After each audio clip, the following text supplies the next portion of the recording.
السلام علیکم۔ مختصر پراسر میں آج کا عنوان ہے وسیلہ۔ ایک کالم نگار لکھتا ہے کہ کل میں اپنے دوست کے پاس دفتر گیا، چائے شائے پی، گپ شپ لگاتے ہوئے وقت کا پتہ ہی نہیں چلا۔ گھر جانے کا وقت ہو گیا تو جب ہم دفتر سے نکل رہے تھے تو کلرک نے آ کر شکایت لگائی، جناب فلاں چپراسی کام نہیں کرتا۔ ڈرائیور نے بھی ہاں میں ہاں ملائی تو میرے دوست نے کہا اگر وہ کام نہیں کرتا تو اس کو فارغ کرو۔ میں نے فوراً مداخلت کی کہ نہیں، آپ ایسا نہیں کرو، پہلے اس سے بات تو کر لو، پوچھو تو صحیح معاملہ کیا ہے، ہو سکتا ہے اس کے ساتھ کچھ مسائل ہو۔ اور اس کے بعد میں نے اپنے دوست کو ایک شیخ صاحب کا واقعہ سنایا۔ شیخ صاحب لاہور کے ایک معمولی سے دفتر میں ملازم تھے۔ دفتر کے مالک کو پسند آ گئے، انہوں نے ان کی شادی اپنی فیملی میں کرا دی۔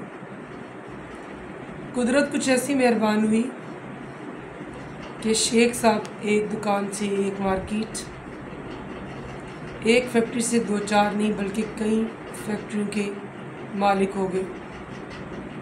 وقت گزرتا رہا، ترقی کرتے گئے، اللہ تعالیٰ نے 2 بیٹے بھی دیے۔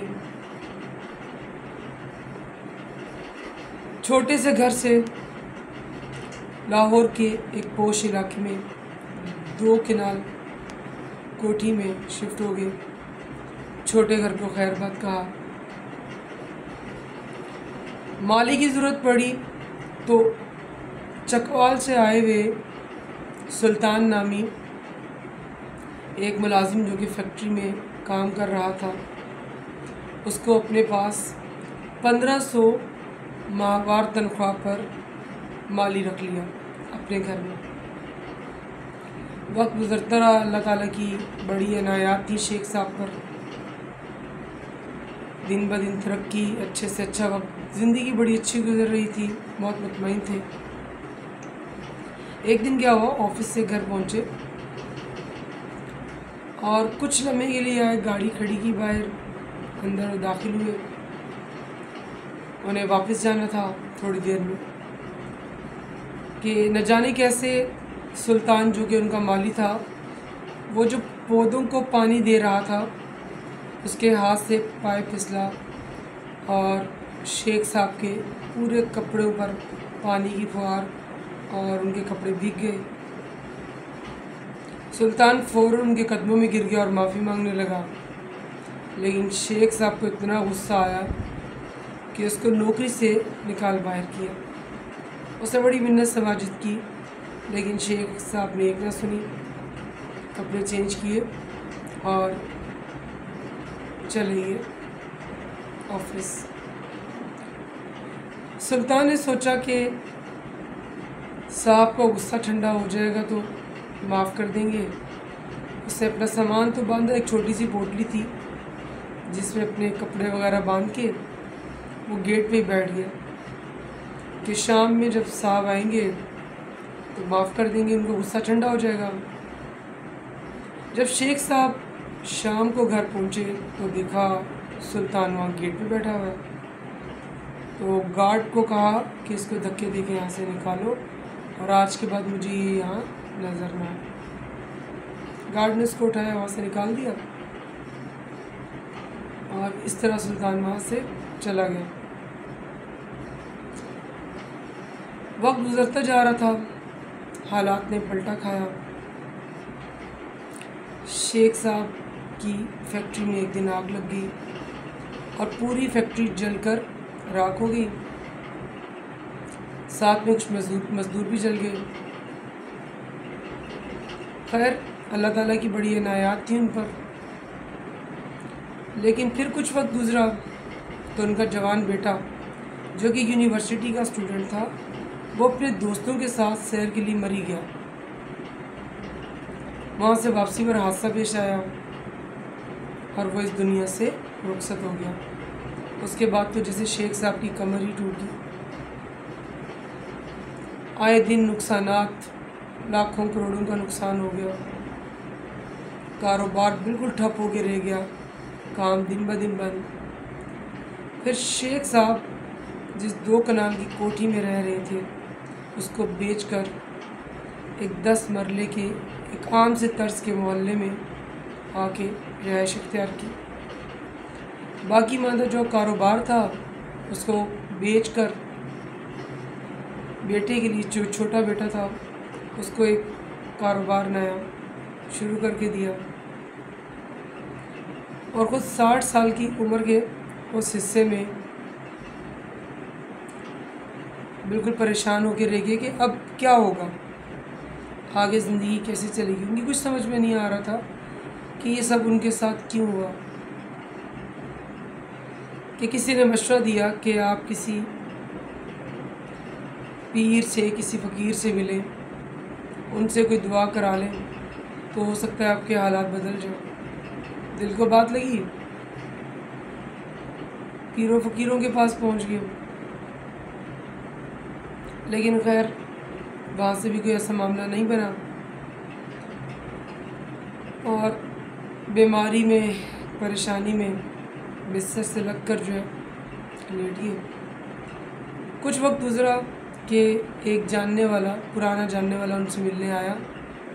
उनके हालात देखे तो बड़ा अफसोस का इजहार किया और कहने लगा कि आजकल लाहौर में एक बाबा, एक पीर साहब तशरीफ़ लाए हुए हैं जिनके बारे में सुना है कि दुआ करते हैं तो अल्लाह ताला कबूल फरमाता है। अगर आप एक बार उनसे मिल लें तो अच्छा होगा। शेख साहब जो कि पहले ही हर तरीक़ों को आज़मा चुके थे, वो कोई फ़ायदा नहीं हुआ था, लेकिन उन्हें लगा कि कोशिश करके देखनी चाहिए। पहुँचे बाबा जी के पास और उनसे तमाम उनको अपनी रुदा सुनाई और कहा बताएं कि क्या करना चाहिए। जब बाबा जी ने उनकी सारी बातें सुनी तो आंखें बंद कर लीं, कुछ देर मुराकबे की कैफियत में रहे, उसके बाद आंखें खोलीं और कहने लगे, ये बताओ सुल्तान को नौकरी से क्यों निकाला। ये बात सुननी थी कि जैसे शेख साहब पर तो क़यामत टूट पड़ी और बड़े परेशान हो गए, गिड़गिड़ा के उनसे माफ़ी मांगने लगे। तो बाबा जी ने कहा, रिज़्क़ तो अल्लाह ताला ही अदा करता है, अल्लाह राज़ी के वही अदा करने वाला है, लेकिन अल्लाह ताला इंसानों को ही वसीला बनाएगा। बिल्कुल इसी तरह जिस तरह आसमान से आने वाला पानी नीचे दरियाओं, नदी नालों की शक्ल में आता है, इसी तरह इंसान को जो रिज़्क़ मिलता है वो भी किसी न किसी वसीले से मिल रहा होता है। तुम्हें जो लाखों करोड़ों मिल रहे थे वो सुल्तान को 1500 देने के लिए मिल रहे थे, तुमने उसका रिज़्क़ रोक दिया, अल्लाह ताला ने तुम्हारा रिज़्क़ रोक दिया। ये बात सुननी थी कि शेख साहब बड़े परेशान हो गए, क्या किया जाए। बाबा जी ने कहा, आप सुल्तान को ढूंढो, अगर वो मिल जाए और माफ़ कर दे, आपके पास दोबारा आ जाए तो हो सकता है आपके दिन फिर जाए।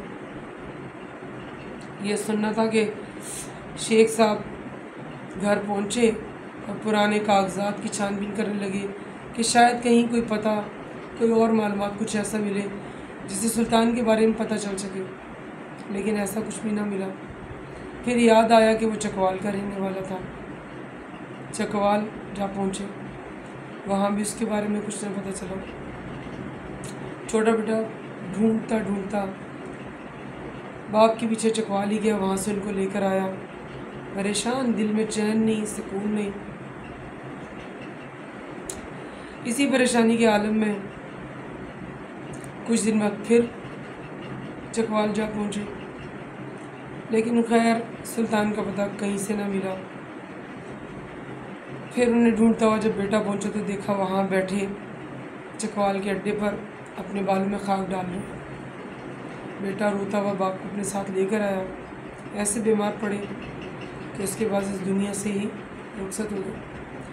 تو कॉलम निगार यहाँ लिखते हैं कि ये वाक़या जब मैंने अपने दोस्त को सुनाया तो यही कहा कि देखो अल्लाह ताला ने आज तुम्हें जो अता किया है, ये जो रिस्क तुम्हें अल्लाह ताला दे रहा है, जो ज़िंदगी में तरक्की दे रहा है, ये किसी न किसी वसीले से तुम्हें मिल रहा है। तो वो लोग जिनको तुम अता कर रहे हो, जिनको तुम्हारी वजह से रिस्क मिल रहा है, तो तुम कभी उनका रिस्क ना रोकना, चपरासी को उसकी नौकरी से ना निकालना, बल्कि उसका कोई मसला है तो उस मसले को जानो, उसका हल निकालो, क्योंकि हो सकता है कि उन्हीं के तवस्सुल से, उसके वसीले से अल्लाह ताला तुम्हें अता कर रहा है। तो कॉलम निगार लिखते हैं, उन्होंने कहा कि मैंने तो अपनी ज़िंदगी का ये कुलिया बना लिया है कि हालात जैसे भी हों, वो लोग जिनको हमारे ज़रिए कोई तनख्वाह मिल रही है, चाहे वो हमारे घर में काम करने वाली एक वासी हो, चाहे वो आपके दफ्तर में या आपका कोई स्कूल है, वहाँ का कोई वर्कर है, वहाँ का कोई टीचर है, मतलब जितने भी लोग हैं, आप ज़िंदगी के जिस शोबे में काम कर रहे हैं, हॉस्पिटल हो, कोई फैक्ट्री हो, कोई स्कूल हो, किसी और तरह के प्रोफेशन में जहाँ के आप मालिक हैं, जहाँ के आप ऑनर हैं और आपके मातहत कुछ लोग हैं, तो याद रखें कि जो अल्लाह ताला की आप पे रहम है, जो अल्लाह ताला पर आपकी अता है, तो हो सकता है इन्हीं लोगों में से जिनके रिस्क के उस वक्त आप मालिक बने बैठे हैं, तो ये अल्लाह ताला ने आपको उनका वसीला बनाया है, और उनके वसीले से वो जो आपको मुआवजा मिल रहा है, जो आपको तरक्की मिल रही है, वो उनके वसीले से मिल रही है। तो इसलिए किसी का रिस्क ना रोकें, ताकि अल्लाह ताला आपका जो वसीला है, जो आपको मुआवजा मिल रहा है, अल्लाह ताला उसका ना रोके, क्योंकि कुछ नहीं कह सकते कब अल्लाह ताला की गैरत जोश में आ जाए। इसलिए कि ज़िंदगी मुख्तसर है, इंसान दुनिया में आया तो है, लेकिन वो यहाँ जो कुछ करके जाएगा उसका हिसाब उसको ऊपर देना है। किसी को नहीं पता कब उसकी आंखें बंद हो जाए। तो जितना अरसा रहें, कोशिश करें कि दूसरों के लिए आसानी का बायस बने। अस्सलाम वालेकुम वरहमतुल्लाहि वबरकातुहू।